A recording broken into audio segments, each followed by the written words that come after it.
नमस्कार, आप देखना शुरू कर चुके हैं लाइव सिटीज का विशेष कार्यक्रम सुबह की चाय सुबह 8:30 बजे। आज तारीख है 11 फरवरी और दिन है मंगलवार। हमारे साथ वरिष्ठ पत्रकार रवि उपाध्याय हैं। आज हम बातचीत करेंगे। बीजेपी की बड़ी तैयारी है, बिहार चुनाव को लेकर बीजेपी की बड़ी तैयारी है। इतना ही नहीं, नीतीश कुमार के साथ क्या खेला हो जाएगा। तेजस्वी यादव भी तैयार हो गए हैं और इन विधायकों का टिकट काट सकते हैं। साथ ही साथ बीपीएससी एग्जाम की मांग को लेकर जो मामला चल रहा है हाईकोर्ट में, उस पर आज सुनवाई होने की आशंका जताई जा रही है। इतना ही नहीं, बिहार विधानमंडल का बजट सत्र 20 दिनों तक चलेगा। 28 फरवरी से इसकी शुरुआत होगी और 28 मार्च तक ये चलेगा, जिसमें 20 दिन ये पूरा सत्र चलेगा। अब हमारे साथ रवि उपाध्याय हैं, वरिष्ठ पत्रकार हैं। क्या कहेंगे? बीजेपी की बड़ी तैयारी है बिहार चुनाव को लेकर। बीजेपी पूरे एग्रेसिव मोड में है और बैठकें की गई हैं। पीएम मोदी भी आ रहे हैं बिहार। 24 फरवरी को पीएम मोदी भागलपुर में आएंगे। किसान सम्मान निधि का कार्यक्रम है, वितरण का कार्यक्रम है, उसमें लाखों किसान जुटाने की तैयारी है और एक जनसभा भी होगी। देखिए, सबसे बड़ी बात है कि दिल्ली विधानसभा में का जो बीते दिन चुनाव हुआ उसमें भारतीय जनता पार्टी की जिस तरह से कमबैक हुई, जिस तरीके से वापसी हुई, आम आदमी पार्टी को जिस तरीके से उनका किले को ढा दिया गया, तो ये अब निश्चित रूप से दिल्ली में जो अब तक डबल इंजन की सरकार नहीं थी, वहाँ पर दिल्ली में डबल इंजन की सरकार, दिल्ली विधानसभा और दिल्ली में केंद्र की सरकार है। आप समझ सकते हैं इस बात को। तो उससे काफ़ी उत्साहित है भारतीय जनता पार्टी।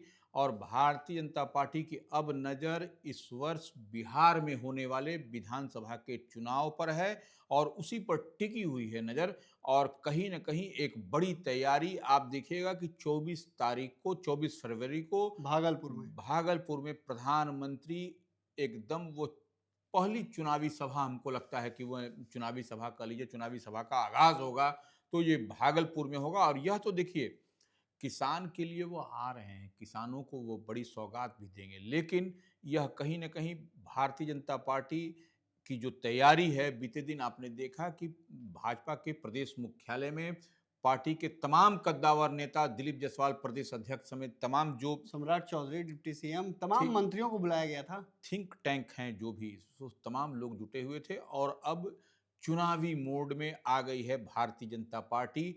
और कहीं भी चूक ना हो, प्रधानमंत्री की जो सभा होगी, प्रधानमंत्री जो भागलपुर आएंगे 24 फरवरी को, तो इसके लिए एक बड़ी तैयारी निश्चित रूप से भारतीय जनता पार्टी की ओर से की जा रही है। और यह मुकम्मल तैयारी, यह आगाज होगा विधानसभा चुनाव का, यह बात को आप चुनावी समझ। शंखनाद करेंगे प्रधानमंत्री। निश्चित रूप से वह आगाज ही करेंगे तो शंखनाद ही होगा। जब प्रधानमंत्री आएंगे तो कहने की बात ही नहीं है। और देखिए, लंबे समय से यह शेड्यूल चला आ रहा था कि 24 फरवरी को आएंगे। इस लिहाज से जो प्रधानमंत्री आएंगे तो बिहार के लिए सौगात भी देंगे और कई सारी घोषणाएं भी करेंगे किसान के साथ साथ। और आप देख रहे हैं कि प्रधानमंत्री जब आ रहे हैं तो क्या तैयारी है भारतीय जनता पार्टी की। बड़ी तैयारी है बीजेपी की और प्रधानमंत्री नरेंद्र मोदी 24 फरवरी को भागलपुर आएंगे। वहीं आपको बता दें कि आरजेडी के एक विधायक है मुकेश रोशन, वो साफ साफ कह रहे हैं, जेडीयू के कई नेता हैं, वो जो नीतीश कुमार की पार्टी है, जेडीयू के नेता हैं, वो मोदी जी से मिल रहे हैं और नीतीश कुमार के साथ खेला होने वाला है। देखिए, ये जो दिल्ली विधानसभा चुनाव के बाद अब जो बात कही जा रही है कि जिस तरीके से भारतीय जनता पार्टी की नज़र आम आदमी पार्टी पर है दिल्ली में, कि वहाँ पर भी जो पॉलिटिकली डेंट लगने की बात है आम आदमी पार्टी को, वह। और देखिए, यह तो भारतीय जनता पार्टी करती रही है। आपने देखा कि महाराष्ट्र में किस तरीके से शरद पवार और आपका के गुट को जिस तरीके से तोड़ा गया, दो धड़े में बटा। वही नहीं, शिवसेना को आपने देखा कि दो धड़े में बटा। तो यह भारतीय जनता पार्टी करती है। और इसी लिहाज से आप देखिएगा कि आप इससे पहले आप देखिए कि कैसे बिहार में भी भारतीय जनता पार्टी ने पहले खेल किया था। क्या खेल किया था? लोक जनशक्ति पार्टी को किस तरीके से दो फाड़ कर दिया था। मुकेश सहनी की पार्टी के विधायक। हाँ, बिल्कुल। तो मुकेश सहनी के विधायक की पार्टी तो पाला बदल के इधर आए थे, लेकिन यह एकदम स्पष्ट रूप से दिखाई पड़ता है कि भारतीय जनता पार्टी और वही जो है सो मुकेश रोशन जो आरजेडी के विधायक हैं, वही कह रहे हैं कि कई जो है सो इधर उधर हुलुक बुलुक कर रहे हैं।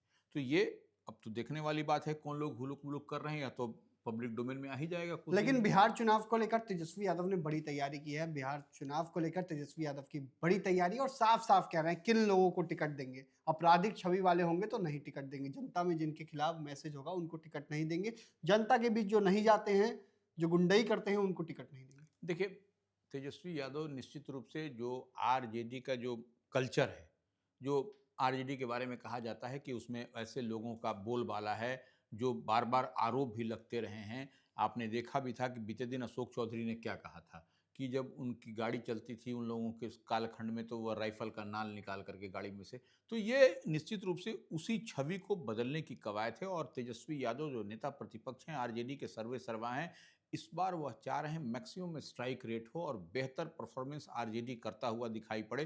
तो वैसे नेताओं को निश्चित रूप से आरजेडी इस बार टिकट नहीं देने जा रही है, जितनी जानकारी है। वैसे तो सर्वे सर्वा लालू प्रसाद यादव हैं आरजेडी अध्यक्ष और तेजस्वी यादव हैं, लेकिन जो बात है वह तेजस्वी यादव कहते भी आते हैं कि अब बैगेज जो होता है वह ढोने अब नहीं ढो सकेंगे वो लोग। अब निश्चित रूप से वैसे छवि की तलाश में है जो कि पूरी तरह से क्लीन है, स्पॉटलेस हैं। वैसे लोगों को आरजेडी की तलाश है और वैसे लोगों के लिए चाहे जो हो, ये अपना तेजस्वी अपनी छवि को बदलना चाह रहे हैं। इसी लिहाज से कहा जा रहा है कि वैसी जो छवि वाले लोग हैं, वैसी छवि के जो नेता हैं आरजेडी में, वैसे लोगों को टिकट आरजेडी नहीं इस बार देने जा रही है। तो वैसे लोगों को आरजेडी टिकट नहीं देगी। वहीं बीपीएससी 70वीं को लेकर आज सुनवाई होनी है। बीपीएससी 70वीं को लेकर आज सुनवाई होगी। इसमें क्या कुछ होगा वो देखने वाली बात होगी। बीपीएससी 70वीं को लेकर आज सुनवाई हो सकती है हाईकोर्ट में। आशंका जताई जा रही है कि आज सुनवाई हो जाए। नहीं, आज संभावना ऐसी है कि आज पटना उच्च न्यायालय में बीपीएससी के जो 70वीं के जो री एग्ज़ाम, यानी पीटी का जो री एग्ज़ाम की बात हो रही है, उस पर सुनवाई होगी। लेकिन सबकी नज़र आज जो है सो लंबे समय से आज होगी, कल होगी, यह बराबर कहा जा रहा था, लेकिन आज लग रहा है कि सुनवाई होगी।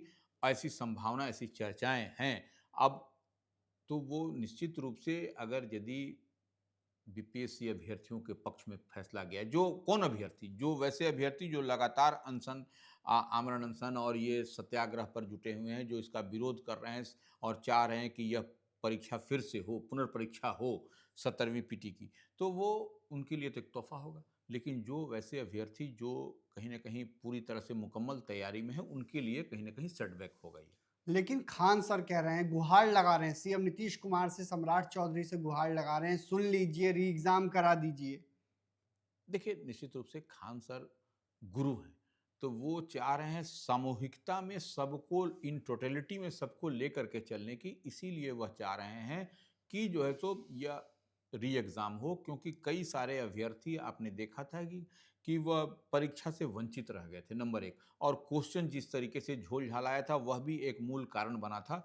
तो इस लिहाज से आप समझिए कि खान सर कह रहे हैं कि अगर यदि ऐसा नहीं पक्ष में आया तो उसके लिए वह किसी भी अंतिम लड़ाई लड़ने के लिए जेल भी जाने को तैयार हैं। खान सर ने खुलेआम कहा है, लाइव सिटीज के इंटरव्यू में कहा है, कल शाम में ही हमारे यहाँ वीडियो चला है, उसमें साफ साफ कह रहे हैं जेल जाएंगे। निश्चित रूप से। तो वो देखिए, हो ही हम कह रहे हैं, गुरु हैं खान सर, तो गुरु क्या चाहता है? गुरु सामूहिकता में सबको लेकर के चलना चाहते हैं।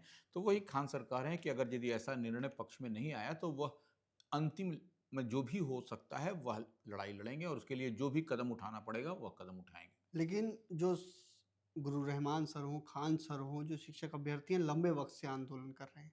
हाँ, निश्चित रूप से। वो देखिए, उन लोगों का डिमांड है, वो लोग चाह रहे हैं कि वो 70वीं बीपीएससी की परीक्षा फिर से हो। तो यह पुनर्परीक्षा की बात हो रही है और उसी मामले में तो हाईकोर्ट में सुनवाई होनी है। तो ये इस लिहाज से आप देखिएगा कि ये जो गुरु रहमान और खान सर, और एक तो गुरु अभी तक जेल के अंदर ही है, वह तो दो बच्चे निकल करके बीते दिन आए, लेकिन वह तो अभी तक जो है सो जेल के अंदर है। तो यह निश्चित रूप से कहीं ना कहीं पीड़ा इन लोगों के पास में है। ये लोग चाह रहे हैं कि पुनर्परीक्षा हो, री एग्ज़ाम फिर से हो। तो इस लिहाज से ये लोग अपनी बात को कहते हुए नजर आ रहे हैं।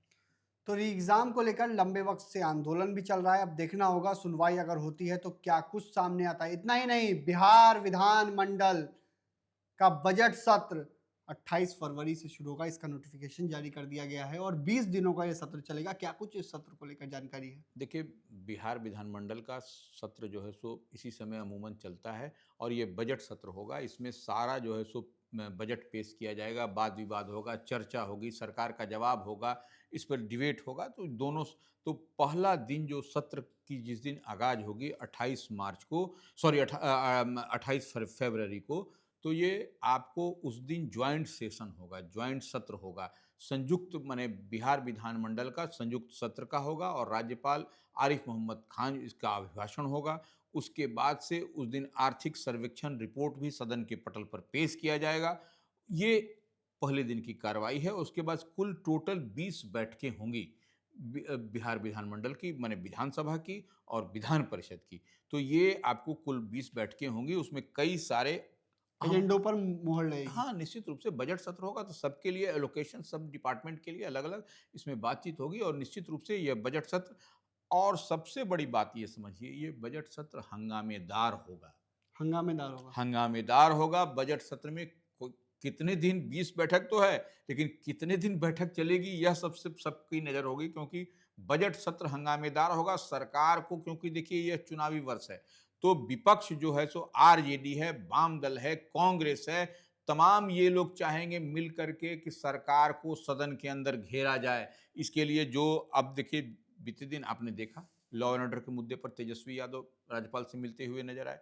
शिक्षकों की बात आ रही है, ट्रांसफर पोस्टिंग पर पेच फंसा हुआ हाँ, है। तो यह सब बात आप देखिएगा कि दोनों सदन में समान रूप से हंगामा आपको होगा। हंगामा होगा और सदन की कार्यवाही कितने दिन चलेगी यह भी देखने वाली बात होगी। और सबकी नज़र इसी पर होगी कि यह जो 28 फरवरी से 28 मार्च तक जो 20 बैठक की बात कही जा रही है, वह 20 बैठक में कितनी बैठक हो सकती है, हो पाती है, यह सबसे बड़ा सवाल होगा। लाखों शिक्षक परेशान हैं क्योंकि उनकी वेतन नहीं आया है, ऐसे में रूम रेंट नहीं दे पाए हैं, विधायक मंत्रियों का भी वेतन भुगतान नहीं हो पाया है। देखिए, सबसे बड़ी बात है कि ये शिक्षकों का जो सैलरी रुका पड़ा है, ये CIFMS है। ये जो है सो यह तकनीकी रूप से इसी से ऐसा सॉफ्टवेयर को डेवलप करने की बात कर रहे थे। तो यह सॉफ्टवेयर क्या डेवलप हुआ है, क्या नहीं हुआ है, कि इसमें तमाम लोगों का, विधायक हो, मंत्री हो, संतरी हो, सबकी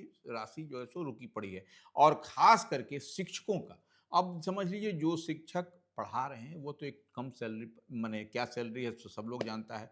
वैसे में उनके बच्चे का फीस, दूध का, राशन का, और तो और जिस मकान के किराए में रह रहे हैं उस किराए का भुगतान कैसे होगा, यह सबसे अहम और बड़ा सवाल है। मकान मालिक निकाल रहे हैं। देखिए, आप राशन दुकान से राशन लेंगे, गल्ला लेंगे महीने भर का, और उसको आप टाइमली पेमेंट नहीं करेंगे, तो अब तो गल्ले वाले यह भी कह रहे हैं कि आप शिक्षक हैं तो आपको हम जो है सो राशन नहीं देंगे, यह भी कह रहे हैं, क्योंकि जान रहे हैं कि उनको पेमेंट नहीं आ रहा, टाइमली पेमेंट नहीं हो रहा, तब उनको हाथ जोड़ दे रहे हैं। तो ये तो स्थिति बनती जा रही है आपको।